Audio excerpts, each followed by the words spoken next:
Hello and welcome to another edition of the Eternal Journey. I'm That Resolves, and this is the newest episode in the New Player series.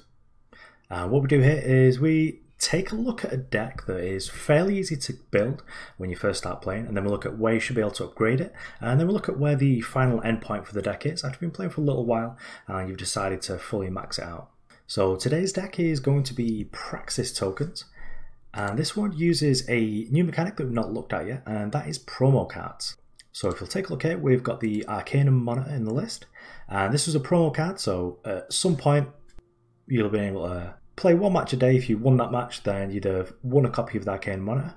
But now that period has passed, so we're able to craft them, and this only costs 600, which is slightly less than a rare, but I'm going to show you how you're able to craft them. So I'll show you from the beginning here. So how you're going to craft a promo card is, you're going to go up here to cards, you're going to go to my collection, and then you're going to go to this weird triangle thing, which is an advanced filter, and then you can just click promo from the list, and then if you click crafting, you should be able to see all the ones that you've not got. So if we look through here, we can see the Arcanum Monitor, and we'll just be able to craft that for 600 dust. But of course, another way is if you just import the list from the Eternal Warcry link in the description, then it should be able to let you build it as if it was any other sort of card. So this is still slightly under budget for one of the starting lists, as this is not quite 10 rares, so you could easily go up on one of the cards here, but I'll run you through all the rares and promos that we are using. So the first one is the Xenon Obelisk, and this is going to be the most important card of the deck, because this is going to turn all of your small token units into really huge threats. To start off with, your units are just going to get +1/+1, but we do have like a minor ramp sub-theme, as well as ways to draw more power. So this has also got a late game presence where if you have 8 or more maximum power, then all of your units will get +2/+2 instead of the +1/+1. The next promo here is the Arcanum Monitor, and this is the one I was showing you how to craft.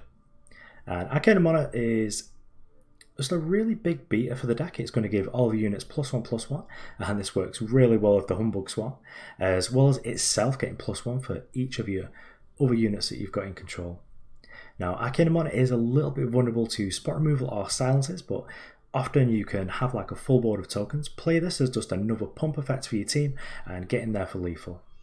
And the next row we're going to talk about, we've only got 2 of, but you could very well craft the additional 2 if you wanted to. But I did want to keep to the 10 sort of special rarities or less, so I've just kept with just the 2 copies for now.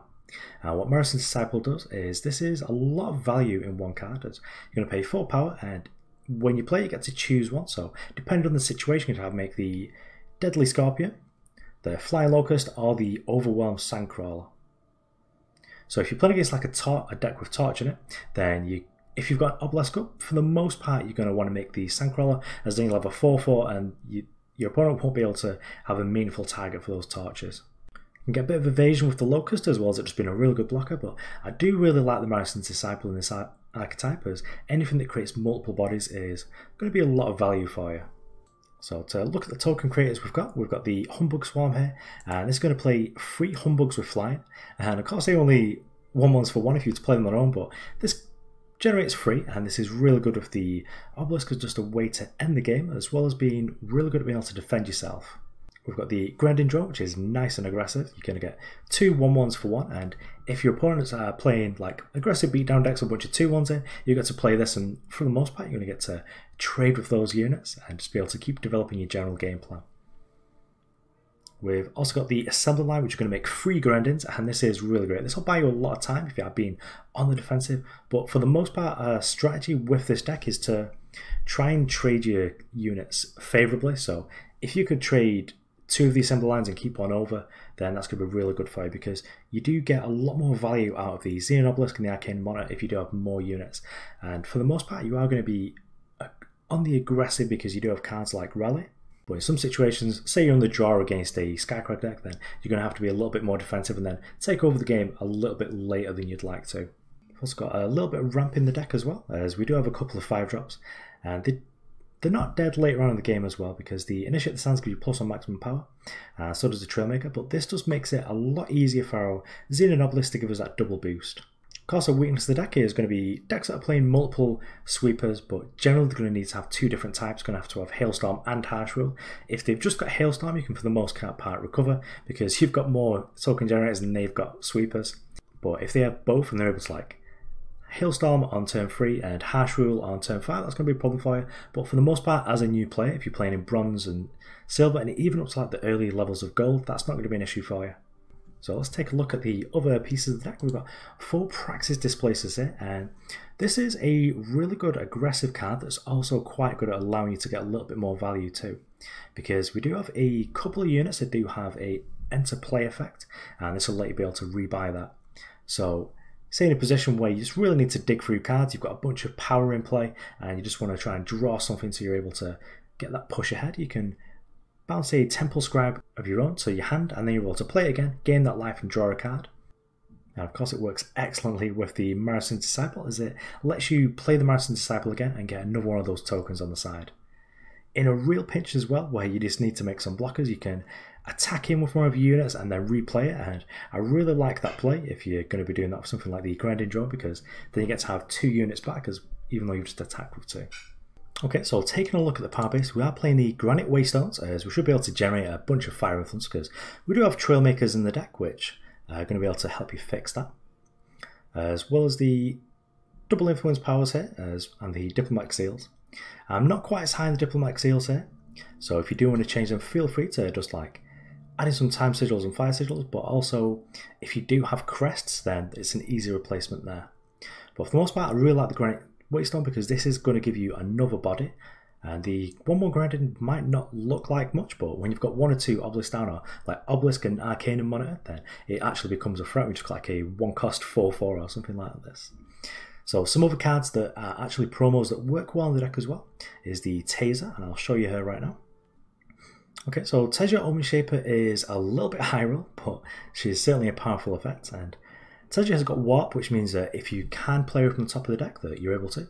But she's also got, when you play another unit while Teja is on the top of your deck, it gets +1/+1. This works really well with token generators, because if you play an assembly line, instead of getting 3 1/1s, you're going to get 3 base 2/2s, and that's a lot of power. This is very swingy, but you can, because we've got so much power generation in the deck with the ramp units, then this is an easy inclusion if you just really want to try something that's a little bit more powerful in the deck. And of course she has a summon effect. When you play it, your other units are going to get +1/+1, and that is a permanent buff. It's not just like a passive buff like you get on the Obelisk or the Monitor. So I think it's ultimately like a really good place to start for a new player. If you play other games and you really like token strategies, you can be really aggressive as well, because you do have cards like the Rally, and Assembly Line into Rally is a lot of damage for your opponent to deal with. For the most part, your opponents are going to be playing 1 thing per turn, or if they miss a thing, they're going to be in a lot of trouble because you're just going to play so many things. But the deck isn't like a traditional like Fire or play over games like a red based beatdown deck, as there is a lot of play to it, and there's also a reasonable amount of late game. But the games with this deck should be quite quick, and they're going to be able to give you a good handle of the game. You're going to see yourself like when you should be overextending to different sort of wraps, and when you need to be concerned about like spot removal. So you know, like if you've ground your opponent down, they've just had to use like a bunch of torches and perhaps death strikes on tokens just to stay alive, that you know that your Arcanum Monitor is going to be pretty safe. But if you've seen that like your opponent's not played any removal whatsoever, then you know that your Arcanum Monitor is probably not going to be as safe. But if your opponent's got no power up, you can just use it as like a complete combat trick and just get in there for a bunch of damage. Okay, so let's take a look at the next step of the deck. Okay, so this is the upgraded version of the deck, and what we've got now is we've added the Crest of Impulse, and this is going to make us a lot more consistent, and it also adds a couple of different things to the deck with the regards to the influence. So now we've got the Scout power, we're able to bottom power if we don't want it, and we're able to try and find that Xenon Obelisk, as it is really important for us. We've also added the final 2 copies of the Marathon's Disciple, and this is just going to make our 4s a lot more powerful, and especially because we've got a good chance of being able to play this on free, because we do have the Initiate of the Sands over here. And then the final card that I've added here is just the Obliterate, as this is a way that if you're in like a board store you're not really able to get in, that you should be able to punch down whatever was going to be blocking. And the Obliterate is really interesting, as say you point this at a 3/3, rather than wasting damage, it'll 3 damage to the unit you're trying to kill, and it'll deal 3 damage to the opponent because it'll overwhelm over. We've made some cuts. We've gone down in the Arcanum monitors because we do have other ways of winning the game now with the Obliterate, and we've also got a little bit more power with the Marathon's Disciple. I've also gone down on the Praxis Displacer just because we have got a couple more 4-drops now because we've gone up on the Disciples. And I've switched out the Talos Favoured for some Amber Acolytes. And this is perhaps more a concession to what the next deck's going to be. But I still think that this is a really good value unit. It's going to help you to fix your power, and you should be able to really be able to turn on these Granite Waystones, as the Amber Acolyte can fish you out a Fire Sigil, and they should be able to set that up for you. So here we go. Here's what I was talking about when we were saying that the influence is going to be a lot better now, is now we've got the full 12 different sort of dual faction influence generators here. We can now play the Alluring Ember. And Alluring Ember might not look super impressive to you, but there's a lot going on here. It's difficult to play for sure. You need double fire and double time, but it's got flying, charge and warp. And warp means that if this is on the top of your deck, you get to play it. So it's as if you got to draw a card. But when you combine this with the pump effects that we've got in the deck, like the Xenon Obelisk and the Monitor, this can be a huge threat. It's just like you've got a dragon off the top of the deck. And it's going to give you a lot more power in the late game, as well as just like a lot more aggression. Overall, you could play the Alluring Ember in the beginner version of the deck, but I felt that you'd really want to get your influence sorted first, and this is just a bit of a headache to deal with for like a brand new player to, you know, wonder why I've got this card in my hand that I can't play. I've also shaved the rallies as well because we're not going to be as scrappy trying to get our wins. We've got a little bit more of a late game here because we do have the Obliterates just to sort of win out of nowhere. But overall, I think this deck's probably pretty good for you still, and I am a big fan of any deck that still gets to play Temple Scribe because Temple Scribe's really good, and even if you have to trade this off, then you're still really ahead. You've gained a life, you've drawn a card, and later on this is going to replace itself, and that's going to be really good for you. So if you do manage to flood out on power, this is going to be able to smooth that out and get you there. And in the early game, if you're sort of stuck on power, you're trying to get to the 4th one to be able to play that Obelisk, then this should be able to help you there as well. Okay, so let's look at the expert version of the deck. Okay, so this is the complete version of the deck here. And you'll notice a spicy new inclusion, which is the Heart of the Vault. Now, Heart of the Vault is a legendary, so this costs quite a lot to craft. That's going to be 3,200 dust, but a lot of power comes from this. If you do really enjoy the Praxis playstyle, then Heart of the Vault is one of the most powerful Praxis cards you can play. So as you can see, Heart of the Vault is a 6 cost with a steep influence cost, so it is usually played in very strict Praxis decks, but Praxis does have very good influence because it's got cards like Trailmaker, and it's also got the full play sets of the dual influence cards as well. But Heart of the Vault is a lot of value. It's got warp, so you can play it from the top of your deck, so you don't need to have it in your hand to play it. When you summon it, it's going to deal 2 damage to an enemy, so be that a enemy unit or like an enemy player. And what it'll do next is it draws you a card and it reduces the cost of that card by 2. So this allows your deck to attack on a different angle because not only are you going wide, but you're going tall as well, and you've got a big unit that your opponent's going to have to deal with. And because you've got the obelisks in play, a lot of time you're going to have to have spent like their spot removal, which is removal, so it's going to 1-for-1 something, rather than like a board wipe. They're going to have used that on some of your tokens just to be able to stay alive, and then the Heart of the Vault should be able to run away with the game for you, because this can often just be a huge blowout. As if you play it from the top of your deck, you kill one of your opponent's units, you draw a card, and then you play that card, you feel really ahead in those situations. Generally, I would advise, if you are going to build Praxis, you probably want to build the Sandstorm Titans and the Worldbearer Behemoths first, but the Heart of the Vault is going to be great in those kind of decks. I personally quite like the Praxis playstyle, so I made sure I got these as soon as I saw them. So the Heart as well is pretty much the reason why we've still got the Trailmakers, the Amber Acolytes, the Seek Power over here, and it is made a little bit easy because of the Crest of Sea and the Banner. But overall, this is a pretty good endpoint for a deck to be at. It's very powerful. Of course, you don't need to actually play the Heart of the Vault here. If you want to play the Teju that I showed you in the beginning of the video, then that's fair enough as well. You could also still just play you can still just play Humbug Swarm and the full playset of the Arcanum Monitor if you wanted to as well. There's a lot you can do with the Praxis tokens deck, and you can gradually over time you can upgrade this in different ways to sort of turn it into more of a Praxis mid-range deck. There's a couple of different cards I'd like to show in Praxis too that I think are really good. So there's Shattered Glass Mage, and this is a bit of an all-star, and you'll notice this keyword again, Warp, and I really like Warp because typically in your faction pairing you're not going to have much in the way of card draw, but Warp sort of filters that in a little bit is going to be able to draw a card from the top of your deck and play it straight away. And what Shotglass Mage does is when you're going to play her, she's going to destroy a enemy attachment. So that could be a Permafrost on one of your units. It could be an Azendel's Gift that your opponent's putting you for whatever reason. And it could also be a weapon that your opponent's got. So if your opponent's playing something like a Steel Die Show or some big Sword of the Sky King, you're able to kill it, all that armor's gone, and then you should be able to swing in there and just get him dead.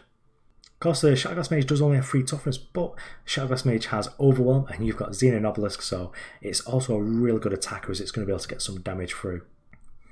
Okay, we've also got the Vault of the Praxis, and you might want to play 1 or 2 of these in your deck because this is going to really be able to help you grind your opponents out, because when you play your second unit in a turn, draw a card, and if you play a token producer, so a grinding drone, so you can play that for 1, and that'll count as 2 units, so you'll get to draw a card. This does only activate once a turn, so sometimes you do want to sort of hold back on how many things you're playing, but this works really well in a token deck. I wouldn't craft like the full 4, but if you just want to try 1 out just to sort of help you in some of the more grinding matchups, then it's certainly really good. You do need to ask yourself though, is this going to draw me more than 2 cards though, because there is also a 4-cost card in time that will let you draw 2 cards, and that is Ancient Law. So you really need to think, in the games that I'm playing, does this draw me more than 2 cards? Because that's what you sort of need for it to be better than that. And for the most part, I think that it would, but you still don't want to overload on this effect. And the last card we're going to look at is Sandstorm Titan. And this is a really big beater, and it's one of the format staples just in the game. This is one of the safest legendaries that you can craft. Now, of course, this is a legendary, so it's going to cost you 3,200 dust, but eventually you will be able to get to that. You know, maybe making 1 legendary a week, and then in a month you've got it. And this opens up a lot of decks for you, and also is going to help you make your Praxis deck a lot more powerful. This will bring you more towards mid-range, but I feel like if you've already started to build the token Praxis deck, then it's going to be quite easy for you to transition into a Praxis mid-range deck. Though, what I'd probably recommend as well is if you just wanted to try out a bunch of different playstyles, that you just tried out the other sort of new player-friendly decks that I'm going to be showing you. Okay, so as always, the lists for these decks are going to be in the description. If you've got any feedback, then please feel free to hit me with it. Either catch me on Reddit or on the Discord. Okay, so thanks for watching. I've been That Resolves, and this was New Player Praxis Tokens. See you on Reddit.